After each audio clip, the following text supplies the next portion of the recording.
سر رکھ کے سونا ہے ماں تیری گودی میں، سر رکھ کے سونا ہے۔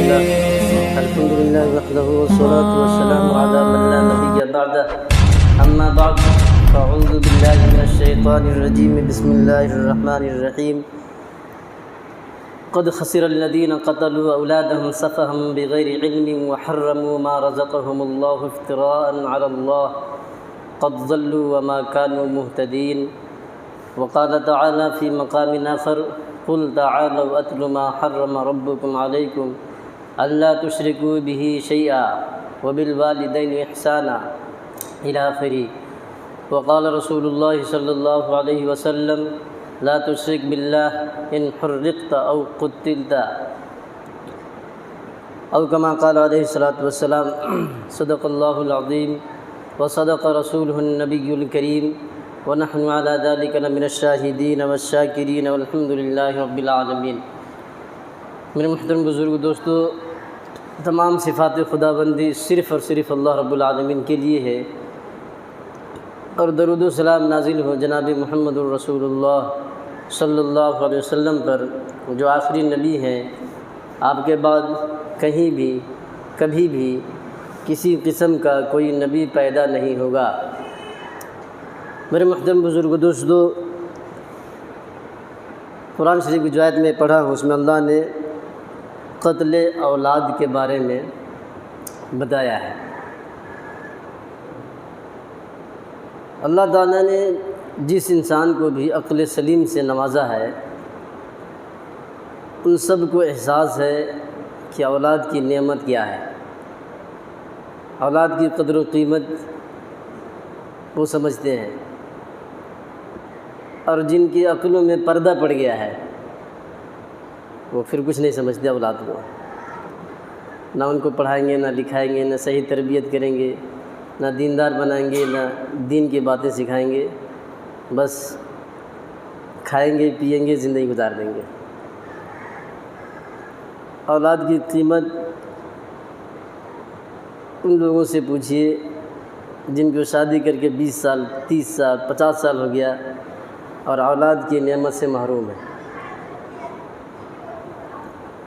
تو جن کو بھی اللہ نے عقل سلیم سے نوازا ہے، ان کو پتہ ہے کہ اولاد کی نعمت کیا ہوتی ہے۔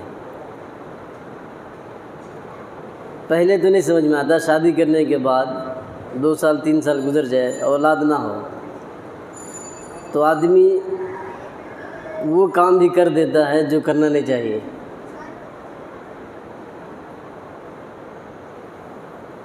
اولاد کی محبت میں، اولاد کی چاہت میں ہر ایسا کام کرنے کو تیار ہے جو شریعت میں کرنا جائز نہیں ہے۔ شادی کر کے 4 سال ہو گیا، 5 سال اولاد کی کوئی امید نہیں ہے، آپ اسے مذاق میں ہی صحیح کہہ دو کہ فلاں پہاڑ پہ جا کے رات بھر بیٹھ کے آؤ، ہو جائے گا، تو آدمی جانے کو تیار ہے۔ یہ اولاد کی چاہت محبت ایسا ہے۔ یہ سب جھاڑ پہاڑ کے جو چکر لگاتے ہیں، درگاہ مزار میں جاتے ہیں، یہ اولاد کی محبت میں ہی جاتے ہیں اکثر و بیشتر۔ نوجوانی میں گڑبڑ کر دیتے، جب ختم ہو گیا، کچھ مٹیریل نہیں ہے اندر، شادی ہو گئی، اب بچہ نہیں ہو رہا ہے تو ادھر کبھی یہاں کبھی وہاں بھٹکتے پھرتے ہیں۔ تو اولاد کی محبت ایسی ہوتی ہے۔ تو میں جو قرآن شریف کی آیت پڑھا ہوں، اس میں قتل اولاد کو قتل کرنا،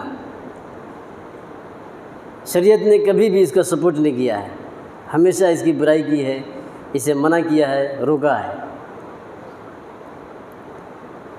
نبی پاک صلی اللہ علیہ وسلم جب نہیں آئے تھے دنیا میں، اس وقت مکہ کے جو حالات تھے، اولادوں کو قتل کرنے کی 3 وجہ ہیں۔ مذہبی محرکات، مذہبی حرکت، سماجی محرکات اور غربت، یہ 3 وجہ سے لوگ اپنی اولاد کو قتل کرتے تھے۔ مذہبی محرکات جو ہے اللہ کے نام پر، بتوں کے نام پر، کوئی بڑا میلہ جھمیلا لگ گیا اس وقت، ایسے وقت میں لوگ اپنی اولاد کو قتل کر دیتے. کوئی بڑا کام ہے، ہو نہیں رہا ہے، پریشان ہے اور اس کا ہونا ضروری ہے، تو منت مانتے تھے کہ فلاں بیٹے کو ان موت کی گھاٹ اتاروں گا، باضابطے اخلاص کے ساتھ، خشوع خضوع کے ساتھ، ثواب کی نیت سے کرتے تھے. یہ خود عبد المطلب حضور پاک صلی اللہ علیہ وسلم کے دادا ہیں، انہوں نے منت مانی ہے. زمزم کا کنواں چھپ گیا تھا، دکھ نہیں رہا تھا، وہ تلاش کرتے پھر رہے تھے، تلاش کر رہے تھے، کہیں کہاں بل وہاں کھودتے تھے، یہاں نکلے گا، یہاں نکل جائے گا، وہاں نکل جائے گا، تلاش کرتے رہتے تھے. تو زمزم کا کنواں کھود رہے تھے، تلاش کر رہے تھے، بہت دنوں سے پریشان تھے. ایک بیٹا ساتھ میں تھا، حارث نام ہے. عبد المطلب کے 10 بیٹے ہیں، 10. ہمارا 5 ہو گیا تو لوگ پوچھتے حضرت کتنا ہونا تمہارا؟ ایسا مزاج ہے. 10 بیٹے ہیں، خالی بیٹے کی بات کر رہا ہوں، بیٹی کو چھوڑ کے، اور مسلمان نہیں ہیں. نبی پاک صلی اللہ علیہ وسلم کی شریعت کے مطابق نہیں، ہو سکتا ہے پہلی شریعت کے حساب سے ایمان لائے ہوں گے، لائے ہیں. بہرحال وہ منت مان دیے، زمزم کا کنواں تلاش کرتے کرتے منت مان گئے. کیا منت مانے آپ سنیے، کتنا اخلاص کے ساتھ، کتنا شوق سے، کتنا ذوق سے. یہ مذہبی محرکات ہے. انہوں نے منت مانا ہے کہ یا اللہ اگر زمزم کا کنواں مل جائے تو میرے 10 بیٹے ہیں، 10، اس میں سے سب سے چھوٹا چہیتا لاڈلا پیارا دلارا بیٹا کو تیرے نام پہ قربان کر دوں گا. تاریخ کی کتابوں میں یہ لکھا ہوا ہے. ایک اور ہے دوسری تاریخ، تو انہوں نے منت مان دیا تلاش کرتے کرتے کہ اگر مجھے اللہ 10 بیٹا دے گا تو سب سے چھوٹے بیٹے کو اللہ کے نام پہ قربان کر دوں گا. بالکل ذبح کرنے کی بات کر رہے ہیں، منت مان رہے ہیں. تو اگر یہ تاریخ صحیح ہو کہ 10 بیٹا دے تو کریں گے، تو 10 بیٹا ہو گیا. اگر یہ والا تاریخ صحیح ہو کہ زمزم کا کنواں مل جائے تو کریں گے، تو کنواں بھی مل گیا. کچھ بھی ہوا ہو، بہرحال ان کو منت جو مانے ہیں پورا کرنے کا ٹائم آ گیا. اب انہوں نے حضور پاک صلی اللہ علیہ وسلم کے بابا عبداللہ، عبد المطلب کے سب سے چھوٹے بیٹے ہیں، جب یہ پیدا ہو گئے، بڑے ہو گئے 7-8 سال کے، تو ذبح کرنے کے لیے لے کے جا رہے ہیں. منت مانے تھے، اس کو پورا کرنے کے لیے جا رہے ہیں. تو بہن آ گئی، پکڑ لی. بہن نے، بیٹی بھی ہے نا عبد المطلب کے، 4-5 بیٹیاں بھی ہیں. آگے پکڑ لیے کہ بابا کہاں جاتی ہیں؟ کہا میں نے منت مانا تھا کہ اللہ اگر 10 بیٹا دے گا تو سب سے چھوٹے بیٹے کو قربانی کے دوں گا. بہن کو بھائی سے بہت پیار ہوتا ہے، اگرچہ بھائی غدار نکل جائے، بے ایمان نکل جائے، بدمعاشی کرے، بے وفائی کرے، لیکن اتنی بات آپ سمجھ لیں اچھی طرح کہ بہن کو اپنے بھائی سے محبت ہوتی ہے، اور اچھی طرح ایک دم خالص. تو بہن نے پکڑ لیا کہ اس کو نہیں لے جاؤ. تو کہنے لگا نہیں، میں منت مانا ہوں، اس کو ذبح کرنا ہے. کہا ایسا نہیں کرو، اس کے بدلے میں 10 اونٹ لاؤ. اونٹ 10 اونٹ ایک طرف رکھ دو اور عبداللہ کو ایک طرف، چھوٹا بھائی ہے. پورا اندازی کرو. پیپرہ میں، چھوٹے چھوٹے پیپرہ میں چیٹی ڈالتے ہیں لکھ کے، ایک پیپر میں اونٹ کا نام لکھو، ایک میں عبداللہ کا نام لکھو، برابر فولڈ کر کے بند کر کے گرا دو، اچھال کے کوئی بچے سے اٹھاؤ، کس کا نام آیا کہ اس کو قربانی دے دو. پورا اندازی کیا تو جو پرچی بچے اٹھاتے ہیں اٹھایا تو اس میں عبداللہ کا نام آ گیا. تو کہا دیکھو جو منت مانے ویسے ہی کرنا پڑے گا. کہا نہیں ایسا نہیں کرو، بہن دیکھو بچانے کے لیے کتنا محنت کر رہی ہے، ایسا نہیں کرو، اونٹ کی تعداد بڑھا دو، 10 اور لے آؤ، 20 اونٹ ایک طرف اور عبداللہ کا نام ایک طرف. اب قرآن اندازی کرو. تو پھر انہوں نے ایسا ہی کیا. قرآن اندازی کیا تو پھر عبداللہ کا نام نکل گیا. ایسے کرتے کرتے 10 مرتبہ کیے ہیں. تو 10 مرتبہ میں کتنا کیا؟ اونٹ 100 ہو گئے اور عبداللہ ایک طرف کہا اب قرآن اندازی کرو.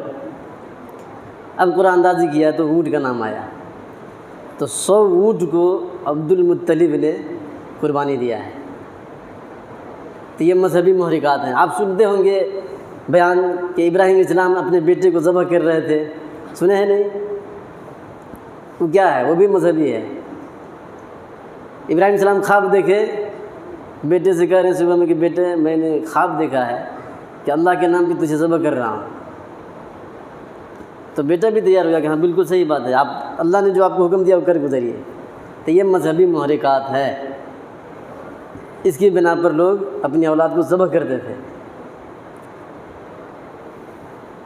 تو یہ اللہ نے کرنے بھی نہیں دیا اور اس کے بدلے میں فدیہ دے کے ثواب عطا کر دیا، لیکن کرنے نہیں دیا. اولاد کو قتل کرنا اللہ کو پسند نہیں ہے. یہ جان، یہ مال، یہ جسم جو اللہ نے بنایا ہے، یہ بنایا اللہ نے ہے، تو دوسرا کیوں اس کو موت کی گھاٹ اتارے گا؟ اللہ ہی اس کو موت دے گا، دوسرے کے لیے گنجائش نہیں ہے. تو مذہبی اعتبار سے بھی نہیں کرنے دیا. اب جو رواج ہے، دوسری وجہ ہیں، اس کے حساب سے کیسے کرنے دے گا؟ اس کے حساب سے کیسے ہونے دے گا؟ تو یہ مذہبی چیز کے حساب سے میں آپ کو بتایا کہ مکہ کے کافر لوگ مذہبی اعتبار سے کیسے قتل کرتے تھے اولاد کو. دوسرا سماجی رواج، رسم رواج ہوتا ہے نہیں؟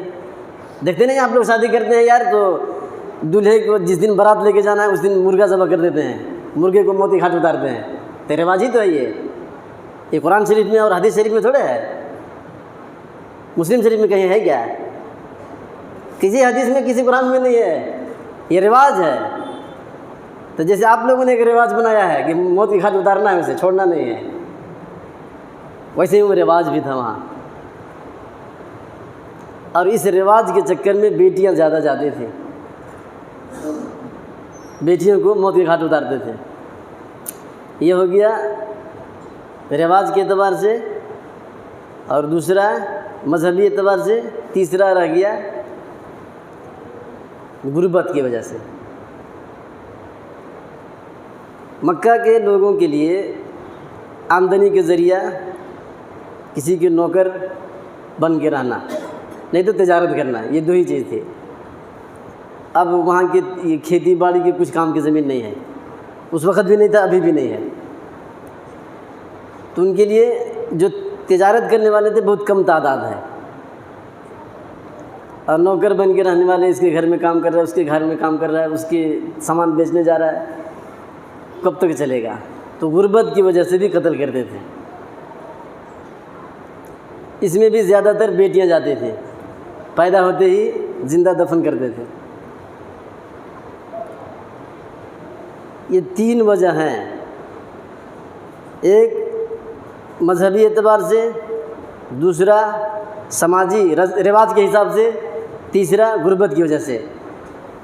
تینوں میں سے کسی کو بھی شریعت نے ایکسیپٹ نہیں کیا، کسی کو بھی اللہ نے جائز قرار نہیں دیا، ہونے بھی نہیں دیا. اللہ کا کام تھا روکنا، روک دیا ہے. اب کوئی زبردستی موت کی گھاٹ اتار ہی دے گا تو اس کو سزا بھی دے گا. ایسے تھوڑے کہ یہاں دنیا ہی ماں کا ہاتھ پکڑ لے گا، نہیں کرنے دیں گے اب، ایسا تو نہیں ہے. تو بہرحال یہ 3 وجہ سے کرتے تھے، اور اتنا بدنام ہے دنیا میں اولاد کو قتل کرنے کے حساب سے. قرآن نے اس کو بیان کیا ہے، قد خسر الذین قتلوا اولادہم، یقیناً وہ خسارے میں پڑ گئے وہ لوگ جنہوں نے اپنی اولاد کو قتل کیا. سفہم بغیر علم، بیوقوفی سے، نادانی کی وجہ سے، بغیر علم کے. وحرموا ما رزقهم اللہ ابتغاء علی اللہ، اور حرام ٹھہرا لیا اس کو جو اللہ نے ان کو رزق دیا تھا، اللہ پر جھوٹ باندھتے ہوئے. کچھ جانور کو ان لوگوں نے حرام کر دیا تھا اپنی طرف سے، اس کا تذکرہ اس میں فرمایا قد ضلوا وما كانوا مهتدین، یقیناً یہ لوگ گمراہ ہو گئے، بھٹک گئے ہیں، اور ہرگز سیدھے راستے پہ نہیں ہیں. تو اولاد کو قتل کرنے والے بھٹک گئے ہیں، سیدھے راستے پر ہرگز نہیں ہیں، یہ تو بدنام ہے۔ فرعون قتل کیا بچوں کو، وہ بھی بدنام ہے۔ مکہ کے کافر لوگ اولاد کو قتل کیے، وہ بھی بدنام ہے۔ آج کل کے مسلمان یہ بدنام نہیں ہے، یہ بدنام نہیں ہے، یہ بھی قتل کرتے ہیں۔ ہم لوگ سب قتل کرنے والے ہیں، سب قاتل ہیں۔ نام اعمال میں قاتلوں کی لسٹ میں آپ کا بھی نام ہے۔ جتنے لوگوں نے آپریشن کرایا اپنی بیوی کو، سب کا قاتلوں کی لسٹ میں نام ہے۔ جتنے لوگوں نے کرایا ہے سب کا نام ہے قاتلوں میں کہ قاتل ہے۔ غربت کے ڈر سے کرتے ہیں، حالانکہ اللہ تعالیٰ فرما رہا ہے قرآن شریف میں قُلْ تَعَالَوْا أَتْلُ مَا حَرَّمَ رَبُّكُمْ عَلَيْكُمْ۔ اللہ فرما رہا ہے حضور پاک صلی اللہ علیہ وسلم سے آپ اعلان کر دیجئے، ببانگ دوہل لوگوں کو سمجھا دیجئے، بتا دیجئے۔ اتلو تعالوا، آؤ میرے پاس، اتلو ما حرم ربکم علیکم، میں تم کو پڑھ کے بتا رہا ہوں تمہارے رب نے تم پر کیا کیا حرام کیا ہے۔ اللہ تشرکوا بہ شیئا، اللہ کے ساتھ کسی کو شریک کرنا حرام کر دیا ہے۔ وبالوالدین احسانا، ماں باپ کی نافرمانی حرام کر دیا ہے۔ ولا تقتلوا اولادکم، اولاد کو قتل کرنا حرام کر دیا ہے۔ من املاق، غربت کے ڈر سے، اولاد کو قتل کرنا غربت کے ڈر سے حرام کر دیا ہے۔ نحن نرزقکم و ایاہم، ہم تم کو بھی رزق دیتے ہیں ان کو بھی دیتے ہیں۔ ایک جگہ فرمایا نحن نرزقہم و ایاکم، ہم ان کو بھی رزق دیتے ہیں اور تم کو بھی دیتے ہیں۔ مفسر نے لکھا ہے کہ بچوں کی وجہ سے، جی ہاں جو کہا ہے نحن نرزقہم و ایاکم، ان بچوں کو بھی ہم دیتے ہیں اور تم کو بھی دیتے ہیں۔ مفسر نے وہاں لکھا ہے بچوں کی وجہ سے تم کو دیتے ہیں، بچوں کی وجہ سے تم کو دیتے ہیں۔ اب بچوں کو قتل کر دو گے تو کیسے آئے گا؟ یہ سمجھتے ہیں کہ 2 بچے نکال کے آپریشن کر دیں گے، آستی کماتے رہیں گے، دنیا کماتے رہیں گے، جمع کر لیں گے، حالانکہ ملے گا اتنا ہی جتنا ان کو حصہ میں آنے والا ہے۔ 10 بیٹے ہیں، 10، آپ کے پاس 1 لاکھ آیا تو 10 ہزار سب کو ملے گا۔ آپ نے 10 ہونے نہیں دیا، 2 ہی میں موت کی گھاٹ اتار دیا، آپریشن کرا دیا، 8 کو قتل کر دیا۔ 8 اولاد کے قتل کا نام رہے گا آپ کے باضابطے، تو 1 لاکھ آئے گا ہی نہیں، 20 ہزار آئے گا، 10 ہزار ملے گا ان دونوں کو۔ کیا سمجھ رکھا ہے کہ ہم ہی ایک ہوشیار ہیں، پالے گار ہیں، ہمارے پاس دماغ ہے۔ ارے تو اتنا ہوشیار ہے تو سوچو وہ رب کتنا ہوشیار ہوگا جس نے تجھے دماغ دیا ہے، وہ سوچا کرو کبھی کہ ہم اتنا ہوشیار ہیں تو جس نے دماغ دیا وہ کتنا ہوشیار ہوگا۔ ہم جمع کر لیں گے دنیا، دھن دولت، اور 2 بچے ہیں ان کو زیادہ سے زیادہ دے دیں گے، وہ آئے گا ہی نہیں تو دے گا کہاں سے؟ ان بچوں کی وجہ سے تجھے ملا ہے، وہ بچہ ہی نہیں آنے دیا، آپریشن کروا دیا تو آئے گا ہی نہیں، آئے گا ہی نہیں۔ مفسر نے اسی لیے تو لکھا ہے اس کو کہ ہم ان بچوں کی وجہ سے تم کو دیتے ہیں، تو نے ان بچوں کو آنے ہی نہیں دیا، دروازہ بند کر دیا تو آئے گا ہی نہیں۔ بچہ نہیں آیا تو اس کا خرچہ بھی نہیں آئے گا، بچہ نہیں آیا تو اس کا خرچہ بھی نہیں آئے گا تمہارے پاس، تو نہیں آئے گا تو آستی جمع کرو گے کہاں سے؟ اس لیے تقدیر پر ایمان لانا ضروری ہے، اسے خیال رکھیں، خواہ مخواہ کے اپنا نام قاتلوں میں نہ لکھوائیں۔ 2 بچے ہوئے ڈر کے مارے آپریشن کروا رہے ہیں پھٹافٹ جا کے، مسلمان ہیں، مسلمان ہیں، یہ کلمہ پڑھنے والے ہیں، کہاں سے کھائیں گے، کہاں سے پئیں گے؟ تو کہاں سے کھا رہا ہے بھائی؟ جو اللہ ماں کے پیٹ میں 4-5 مہینے کھلا دیتا ہے، باہر آنے کے بعد نہیں کھلائے گا، وہ جانے کہاں سے کھلائے گا، کیسے کرے گا؟ آپ اس کے ذمہ دار نہیں ہیں۔ آپ کی جتنے ذمہ داری اتنا کر دیجیے، اس کو پڑھانا ہے، سکھانا ہے، لکھانا ہے، دین کی بات بتانا ہے۔ بڑا ہو گیا شادی کرا کے الگ کر دو، وہ کمائے گا نہیں کمائے گا تو مرے گا، اور کیا جائے گا وہاں جہاں سے آیا ہے۔ نہیں کہیں کو مرنا، ہمیں 2 نکال کے اچھا پال دی، تو اچھا پالیں گے تو مرے گا نہیں، کیا ہے؟ اے سی میں رکھ کے پالو یا کھوٹا میں رکھ کے پالو، مرے گا نہیں مرے گا؟ تو مر تو جائے گا ہی،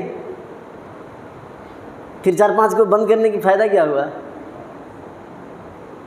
تو یہ سب اللہ کے حکم کے سامنے اپنا دماغ، اپنی زبان، اپنا بکواس یہ سب استعمال نہیں کرنا چاہیے۔ شریعت اللہ کا حکم ہے، آپ کو سمجھ میں آئے تب بھی، نہیں سمجھ میں آئے تب بھی آمنا و صدقنا کہنا پڑے گا۔ اگر بکواس کر دیتے ہیں تو دائرہ اسلام سے باہر، اللہ کو کیا بگڑنے والا ہے؟ وہ تو مرنے کے بعد اٹھا کے فرشتوں سے کہے گا منحوس کو اٹھا کے ادھر پھینکو، ادھر شکل بھی نہیں دکھانا مجھے، وہ جہنم کے اندھیرے گڈھے میں ڈال کے چھوڑ دو، ادھر چیختے رہو چلاتے رہو، فلسفہ بگاڑتے رہو۔ نہیں، ہم تو اچھا سمجھا رہے تھے لوگوں کو، وہ کون سننے والا ہے؟ جہنم میں ڈال کے بند کر دیا جائے گا۔ جیسے گوشت، مٹن ہے نہیں، مٹن کھانے کی وجہ سے آپ لوگ جو مسلمان ہوئے ہیں، کہ مٹن کھانے کے لیے مسلمان ہوئے ہیں، مٹن کھانے کی وجہ سے مسلمان بنتے۔ 70 سال عمر ہے، کلمہ نہیں آتا تو چکن کھا کے مسلمان ہوا کیا؟ ایسے ایسے آدمی کو میں نے دیکھا کہ 40 سال 50 سال عمر ہے، 80 سال عمر ہے، کلمہ نہیں آتا، کلمہ کے ترجمہ نہیں آتا، اور مسلمان ہے۔ تو کیسے مسلمان ہوا بھائی؟ کیسے ہوا؟ مٹن کھا کے؟ چکن کھانے سے آدمی مسلمان ہوتا ہے؟ کلمہ پڑھنے سے مسلمان ہوتا ہے عقل کے دشمن؟ تو کلمہ تو آتا نہیں تو مسلمان کیسے ہو گیا؟ تو بابا مسلمان تھا، تو باپ کو کلمہ آتا ہوگا اس لیے مسلمان تھا۔ تو کیسے مسلمان ہوا وہ بتا۔ اس لیے جتنا بھی اللہ نے حکم دیا ہے قرآن میں سب کو ماننا پڑے گا۔ اپنا دماغ لگانا، بکواس کرنا اللہ کے پاس نہیں چلتا۔ شیطان لاکھوں لاکھ سال تک عبادت کیا ہے، زمین کے ہر حصے میں، آسمان کے ہر حصے میں، ہر جگہ پہ سجدہ کیا ہے، لیکن جب اللہ نے اسے حکم دیا اسجدوا لآدم، آدم کو کی طرف منہ کر کے سجدہ کر، کہا نہیں یہ تو مٹی سے بنا ہے، انا خیر منہ خلقتنی من نار وخلقتہ من طین، میں آگ سے بنا ہوں، آگ کی صفت اوپر جانا ہے، مٹی کی صفت نیچے جانا ہے، تو میں کہیں کو جھکنا؟ دماغ لگایا نہیں؟ اللہ کے سامنے، اللہ کے حکم کے سامنے اس نے دماغ استعمال کیا ہے۔ اللہ نے کہا فخرج منہا فإنک رجیم، مردود کمینے منحوس، یہاں سے نکل، چل یہاں سے نکل، وإن علیک اللعنۃ الی یوم الدین، قیامت تک تیرے اوپر میری لعنت برستی رہے گی۔ تو اللہ کے حکم کے سامنے اپنا دماغ، اپنا آئیڈیا استعمال نہ کیا کریں۔ پسند آئے تب بھی، نہیں پسند آئے تب بھی، سمجھ میں آئے تب بھی، نہیں سمجھ میں آئے تب بھی آمنا وصدقنا، یہ کہنا پڑے گا کہ اللہ تیرے حکم کو میں نے مان لیا، میں نے تصدیق کیا، جو تو نے کہا ہے وہ صحیح ہے۔ بس بکواس کرنے سے آدمی مسلمان نہیں ہوتا ہے۔ بکواس کرنے سے اللہ کے پاس، اللہ کے حکم کے مقابلے میں اللہ ریجیکٹ کر دیتا ہے فوراً۔ اس لیے خیال رکھیے، اپنا دماغ نہ لگایا کریں، اللہ کے حکم کو مانیں۔ وہ خالق ہے، وہ مالک ہے، اس نے مجھے پیدا کیا ہے۔ نہیں پیدا کرتا تو کیا کر لیتے بھائی؟ کچھ کر لیتے کیا؟ نہیں پیدا ہی کر دیتا، کتوں کی جماعت میں ڈال دیتا، کتا بنا دیتا، کیا کر لیتے؟ یہ کتے ہیں بستی میں پھرتے رہتے، کیا کر رہے ہیں؟ اللہ کو سب سے اچھا گلاب کیا کرتے ہیں؟ پھولوں میں سب سے اچھا تو اسے رب نے زندگی دی ہے، انسان بنایا اسلام ہے، کی شہزادی اس کا احسان ماننا چاہیے، حجاب لگتا ہے، اس کی دی ہوئی عقل کو صحیح جگہ میں استعمال کرنا چاہیے۔ اسی کے خلاف دبا کے شیر اسی کے خلاف زبان استعمال کر رہے ہیں۔ کیجیے گا، اس رب نے زبان کی دولت سے نوازا ہے، اسی کے حکم کے خلاف زبان استعمال کر رہے ہیں۔ ایسے لوگوں کے لیے قرآن میں اللہ نے کہا ہے وَضَرَبَ لَنَا مَثَلًا وَنَسِيَ خَلْقًا، یہ منحوس، یہ کم بخت میرے لیے مثالیں بیان کر رہا ہے، اپنی پیدائش کو بھول گیا۔ ایک مکہ کا کافر تھا، لیڈر، چودھری، MLA، MP، نبی پاک صلی اللہ علیہ وسلم کے پاس آیا، اپنا پردادا کے سڑا ہوا کھوپڑی لے کے، سر کا کھوپڑی اتنا بڑا، حضور پاک صلی اللہ علیہ وسلم کے پاس آیا، یوں دیکھو نبی کے سامنے اوپر اچھالا، وہ نیچے گرا، ریزہ ریزہ ہو گیا، بکھر گیا، اور کہہ رہا ہے یا محمد من یحیی العظام وہی رمیم، اس کو کون پیدا کرے گا یار دوبارہ؟ یہ تو ریزہ ریزہ ہو گیا، یہ تو ٹکڑا ٹکڑا ہو گیا، یہ تو دھول بن گیا، اس کو کون پیدا کر پائے گا؟ جبریل علیہ السلام عرش سے سپر فاسٹ سیکنڈوں میں آ گئے نبی کے پاس، جبریل علیہ السلام عرش سے سپر فاسٹ نبی کے پاس آ گئے، اور قرآن کی آیت نازل ہوئی، وضرب لنا مثلا ونسی خلقہ قال من یحیی العظام وہی رمیم۔ اللہ فرما رہا ہے حضور صلی اللہ علیہ وسلم سے کہ آپ اس منحوس کو بتائیے کہ یہ کم بخت ہمارے لیے مثالیں دے رہا ہے، ہمارے لیے مثال بیان کر رہا ہے، اس کو کون بیان اس کو زندہ کرے گا؟ ہم سے پوچھ رہا ہے ونسی خلقہ، اپنی پیدائش بھول گیا، میری قدرت کو سمجھا نہیں، میں نے اس کو کیسے پیدا کیا ہے؟ پانی سے بنایا، پانی سے۔ دم ہے تو ساری دنیا کے سائنٹسٹ، ٹیکنالوجی، ڈاکٹر، انجینئر مل کے پانی میں مجھے نقشہ بنا کے دکھائے، بنا لیں گے؟ ندی ہو، دریا، سمندر، اس پانی میں کچھ نقشہ بنا سکتے ہیں؟ اللہ نے پانی سے آدمی کو بنایا ہے، پانی سے نقشہ بنایا ہے، اس کی قدرت کو سمجھتے نہیں، اسی لیے کہہ رہا ہے وَضَرَبَ لَنَا مَثَلًا وَنَسِيَ خَلْقَهُ۔ یہ کم بخت، یہ منحوس، یہ کافر، یہ بیمان میرے لیے مثالیں دے رہا ہے۔ وَنَسِيَ خَلْقَهُ، اپنی پیدائش بھول گیا کہ میں نے اس کو پانی سے بنایا، سمجھ میں نہیں آ رہا ہے۔ قَالَ مَن يُحْيِي الْعِظَامَ وَهِيَ رَمِيمٌ، اور یہ کہہ رہا ہے کہ اس کو کون پیدا کرے گا؟ اس ہڈی کو، کھوکھلی ہڈی کو، ریزہ ریزہ ہو گیا، اس کو کون پیدا کرے گا؟ قل، اللہ فرمائے حضور صلی اللہ علیہ وسلم آپ اعلان کیجئے، اسی کو نہیں سب کو بتائیے، ساری دنیا کے لیے اعلان کر دیجئے، آنے والے جتنے ان کو بھی بتا دیجئے۔ یحییھا الذی انشأھا اول مرہ، اس ہڈی کو، اس ریزہ ریزہ ٹکڑا ٹکڑا پسا ہوا دھول مٹی کو، جس کو ہوائیں ادھر سے ادھر اڑاتے پھریں گی، اس کھوکھلی ہڈی کو وہ پیدا کرے گا جس نے اس کو پہلی مرتبہ پیدا کیا تھا۔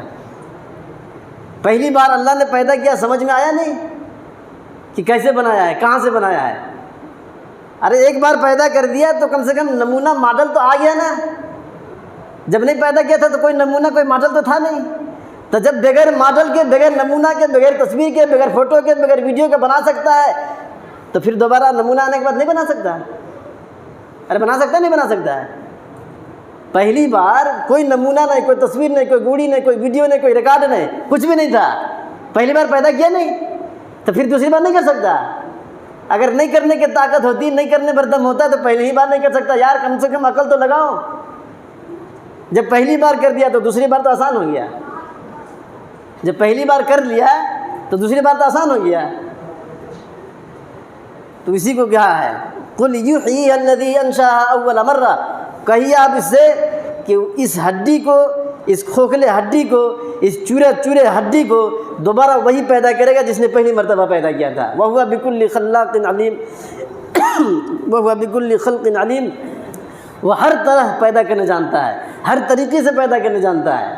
جو نہیں آیا اس کو بھی پیدا کر دے گا، جو آ گیا اس کو بھی پیدا کر دے گا، آگ میں جل گیا اس کو بھی پیدا کرے گا، شیر کھا گیا اس کو بھی قیامت کے دن کھڑا کرے گا، قبر میں دفن کر دیا اس کو بھی کھڑا کر دے گا، کسی کو کتے کھا گئے اس کو بھی پیدا کرے گا۔ تو ہر چیز پر قادر ہے، ہر طریقے سے پیدا کرنا جانتا ہے۔ یہ اللہ نے اس کو جواب دیا ہے۔ تو مکہ کے کافر لوگ بدمعاشی کرتے تھے، نبی پاک صلی اللہ علیہ وسلم کو ستاتے تھے تو اللہ منہ توڑ جواب دیتا تھا، نبی کو پریشان کرتے تھے اللہ جواب دیتا تھا۔ آپ نے کبھی سمجھا اس کو؟ کبھی سوچا اس کو کہ یہ بیمان، یہ کافر لوگ نبی کو ستاتے تھے، جواب اللہ دیتا تھا؟ وجہ اس کی یہ ہے کہ نبی خود سے بنتا نہیں، نبی خود سے بنتا نہیں، نبی الیکشن سے نہیں سلیکشن سے چلتا ہے، اور نبی خدا کا نمائندہ ہوتا ہے۔ نمائندے کو لوگ ستائیں گے تو خدا جواب دیتا ہے، نمائندے کو پریشان کرتے تھے اس لیے اللہ جواب دیتا تھا۔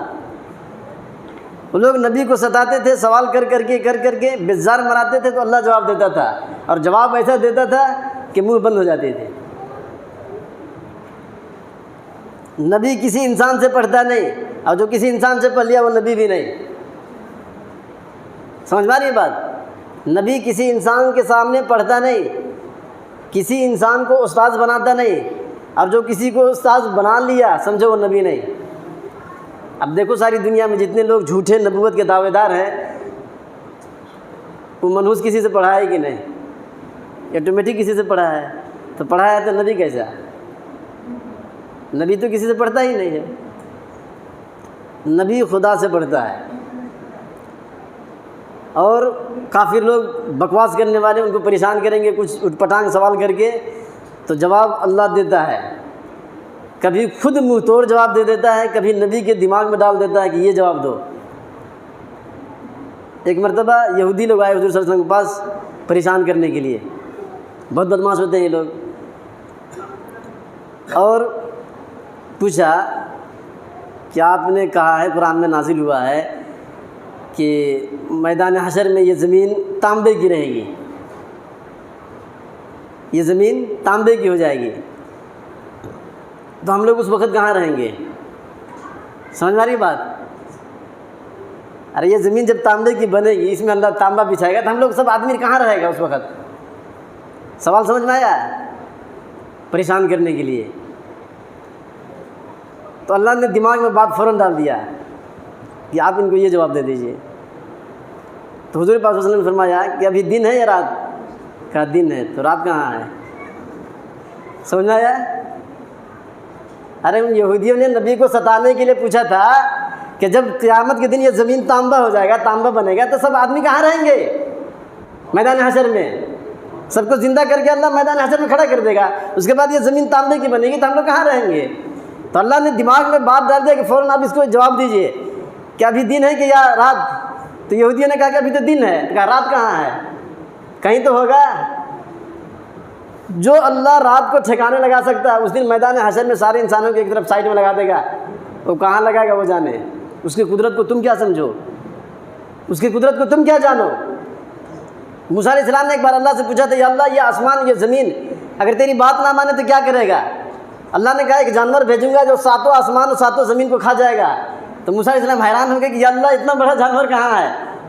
کہا میرے علم میں ہے۔ کہا اللہ وہ جگہ تم مجھے بتا دیجئے۔ کہا میری چراگاہ میں ہے۔ کہا اللہ یہ چراگاہ کہاں ہے؟ کہا تو نہیں سمجھ پائے گا، آگے بات نہیں کر، تو میری قدرت کو اس کی کیا سمجھے گا؟ اتنا بڑا جانور ہے، 7 زمین 7 آسمان کھا جائے، اگر اتار دے ابھی آنکھوں کے سامنے تو سب اسی کو خدا مان جائیں گے۔ اس لیے کہ ہمارا مزاج ویسا ہے، جہاں دیکھیں گے چمکدار وہی کرتے ہیں نمسکار، ہمارا مزاج ویسا ہے۔ کوئی عجوبہ چیز حیران پریشان دیکھ لیے تو اسی کو خدا مان دیا۔ یاد رکھو کوئی ہوا میں اڑے یا کوئی پانی میں کھڑا ہو کے مصلی بچھا کے نماز پڑھنے لگے، اسے خدا نہیں ماننا۔ سمجھ میں آ رہی بات؟ کوئی ہوا میں اڑنے لگے بغیر فلائٹ کے، تب بھی اسے خدا نہیں ماننا۔ اگر کوئی آدمی سمندر میں مصلی بچھا کے نماز پڑھنے لگے، پھر بھی اسے خدا مت ماننا۔ سمجھ میں آ رہی بات؟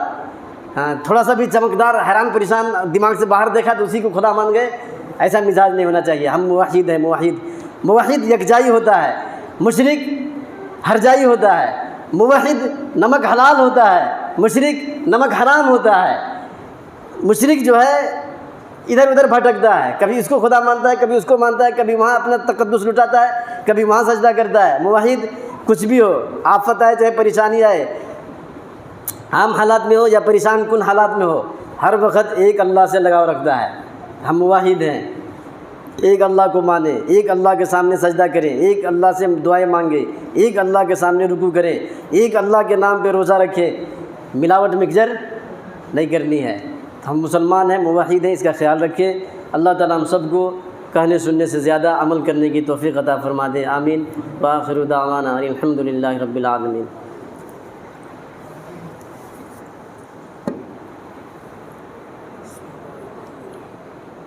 اللہ اکبر، اللہ اکبر، اللہ اکبر، اللہ اکبر، اشہد ان لا الہ الا اللہ، اشہد ان لا الہ الا اللہ، اشہد ان محمد رسول اللہ، اشہد ان محمد رسول اللہ، حی علی الصلاۃ، حی علی الصلاۃ، حی علی الفلاح، حی علی الفلاح۔ اللہ اکبر، اللہ اکبر، لا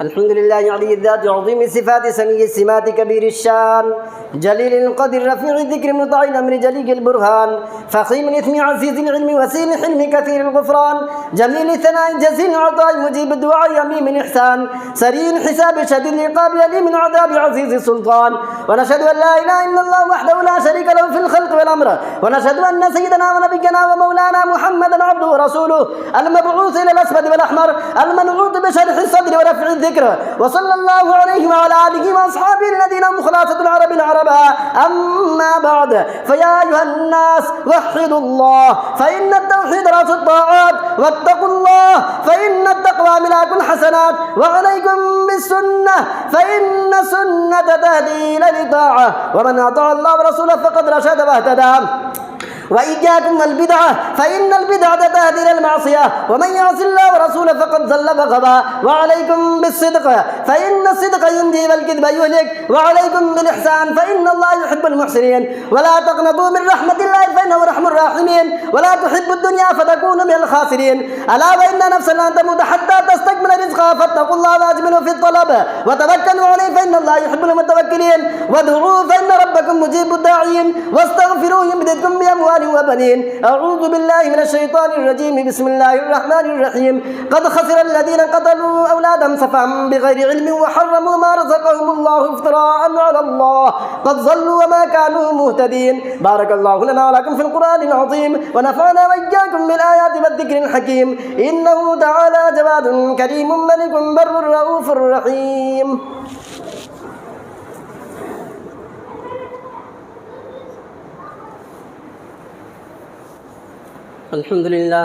الحمد لله نحمده ونستعينه ونستغفره ونؤمن به ونتوكل عليه ونعوذ بالله من شرور أنفسنا ومن سيئات أعمالنا من يهد الله فلا مضل له ومن يضلله فلا هادي له ونشهد أن لا إله إلا الله وحده لا شريك له ونشهد أن سيدنا ونبينا ومولانا محمدا عبده ورسوله أما بعد فأعوذ بالله من الشيطان الرجيم بسم الله الرحمن الرحيم إن الله وملائكته يصلون على النبي يا أيها الذين آمنوا صلوا عليه وسلموا تسليما اللهم صل على محمد وعلى آل محمد بعدد من صلى وصام وصل على محمد وعلى آل محمد بعدد من قعد وقام وصل على جميع الأنبياء والمرسلين وعلى الملائكة المقربين والخلفاء الراشدين المهديين خصوصا على أول الصحابة وأفضلهم بالتحقيق أمير المؤمنين أبي بكر الصديق رضي الله تعالى عنه وعلى أولي الأحباب أمير المؤمنين عمر بن الخطاب رضي الله تعالى عنه وعلى أكمل الحياء والإيمان أمير المؤمنين عثمان بن عفان رضي الله تعالى عنه وعلى أسد الله الغالب أمير المؤمنين علي بن أبي طالب رضي الله تعالى عنه وعلى الإمامين الهمامين السعيدين الشهيدين أمير المؤمنين أبي محمد الحسن وأبي عبد الله الحسين رضي الله تعالى عنهما وعلى أمهما سيدة النساء فاطمة الزهراء رضي الله تعالى عنها وعلى عمي الشريفين بين الناس حمزة والعباس رضي الله تعالى عنهما وعلى ستة الباقية من عشرة المبشرة وعلى سائر الصحابة والتابعين رضوان الله تعالى عليهم أجمعين برحمتك يا أرحم الراحمين اللهم اغفر لجميع المؤمنين والمؤمنات والمسلمين والمسلمات الأحياء منهم والأموات إنك سميع قريب مجيب الدعوات اللهم انصر من نصر دين محمد صلى الله عليه وسلم واجعلنا منهم واخذل من خذل دين محمد صلى الله عليه وسلم ولا تجعلنا منهم عباد الله رحمكم الله إن الله يأمر بالعدل والإحسان وإيتاء ذي القربى وينهى عن الفحشاء والمنكر والبغي يعظكم لعلكم تذكرون اذكروا الله يذكركم وادعوه يستجب لكم ولذكر الله تعالى على ولا عز وجل وتم وهم وعظم وأكبر صفحے درست کر لیجئے اور موبائل سوئچ آف کر کے رکھیے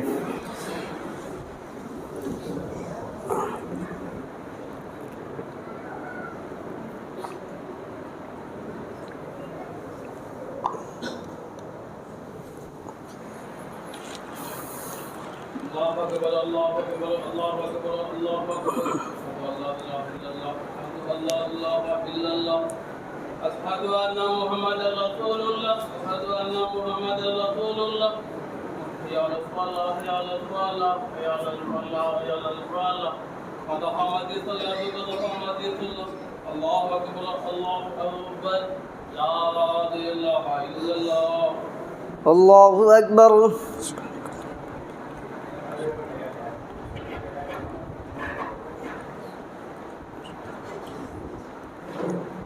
الحمد لله رب العالمين الرحمن الرحيم مالك يوم الدين إياك نعبد وإياك نستعين اهدنا الصراط المستقيم صراط الذين أنعمت عليهم غير المغضوب عليهم ولا الضالين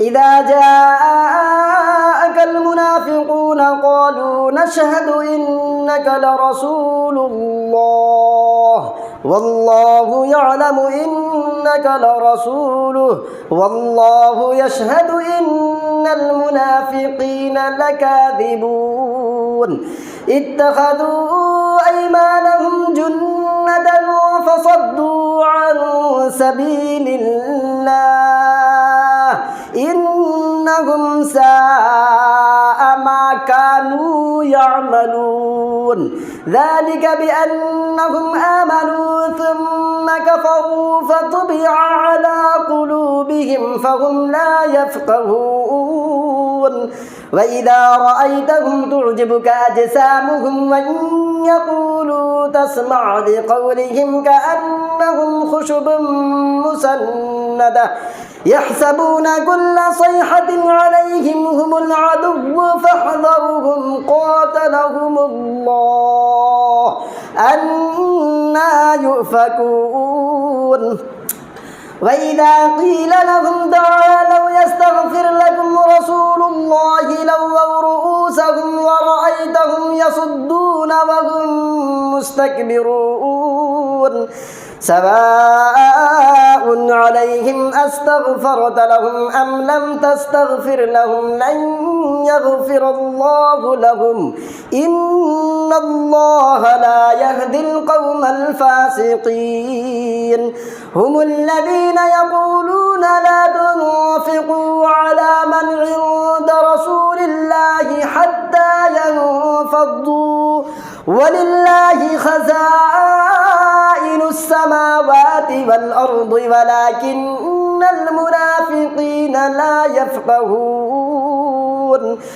يقولون لئن رجعنا إلى المدينة ليخرجن الأعز منها الأذل ولله العزة ولرسوله وللمؤمنين ولكن المنافقين لا يعلمون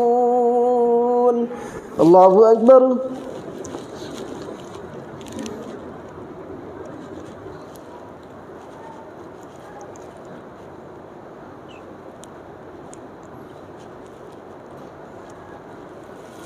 سمع الله لمن حمده الله أكبر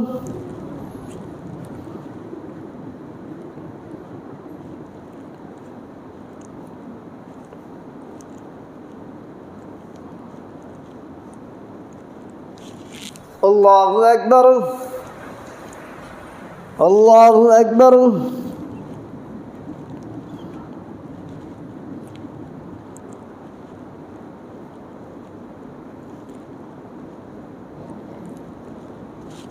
الله أكبر الحمد لله رب العالمين الرحمن الرحيم مالك يوم الدين إياك نعبد وإياك نستعين اهدنا الصراط المستقيم صراط الذين أنعمت عليهم غير المغضوب عليهم ولا الضالين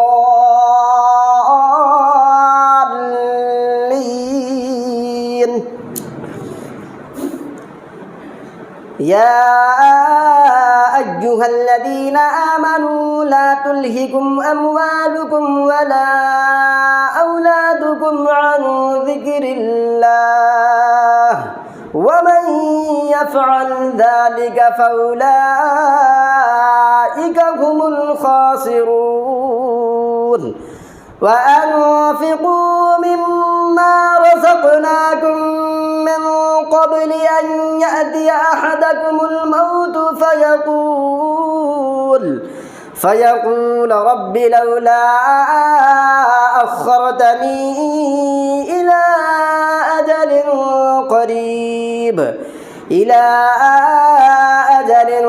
قريب فأصدق وأكن من الصالحين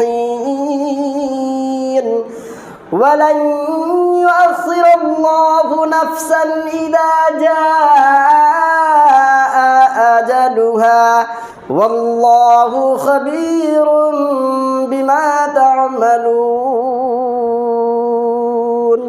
الله أكبر.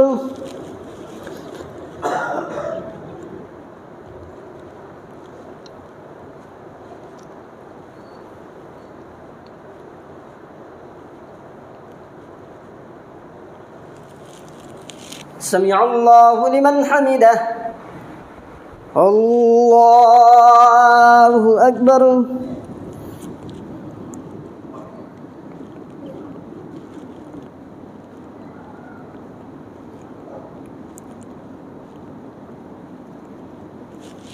الله أكبر. الله أكبر.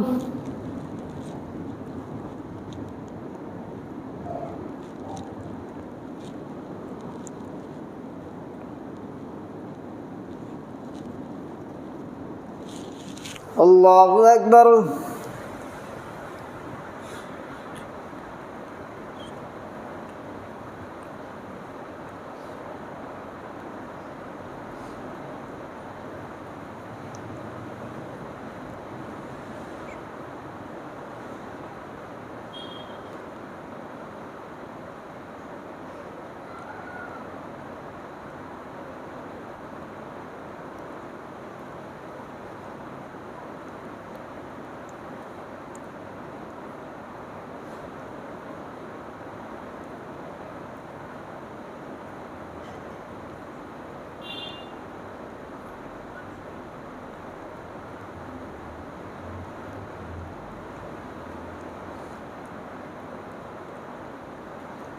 السلام عليكم ورحمة الله.